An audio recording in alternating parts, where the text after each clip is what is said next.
Hello' everyone, কি খবৰ আপোনালোকৰ? ভালনে?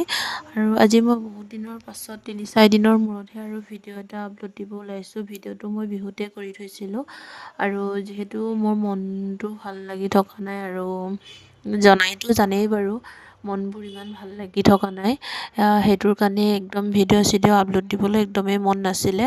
আৰু আজি ভাবিলোঁ মই সেই ভিডিঅ'টোকে কেতিয়াবাতে মই বনাই ৰখা ভিডিঅ'খনটোকে মই আপলোড দিওঁ। আৰু এয়া আমাৰ মিচিং চাংঘৰ যিহেতু, আৰু মই আইতা দুজনীৰ লগত, মোৰ নিজৰ আইতাৰ ভণ্টি, এইটো মোৰ লগত বহি থকাজনী মোৰ নিজৰ আইতা, কাষৰজনী মোৰ আইতাৰ ভনীয়েক আৰু মাহী আইতা হয়। আৰু আইতাই মই ৰাতিপুৱাই বিহুৰ দিনা উঠি আলু সিজোৱা আৰু চাহ খাইছোঁ, লাল চাহ একদম দুবা বাতিকৈ খাইছোঁ দেই। তাৰপিছত আৰু এনেকৈয়ে যিহেতু আমাৰ আইতাই পৰশুৰাম কুণ্ড গৈছিলে, চ' আইতাৰ লগত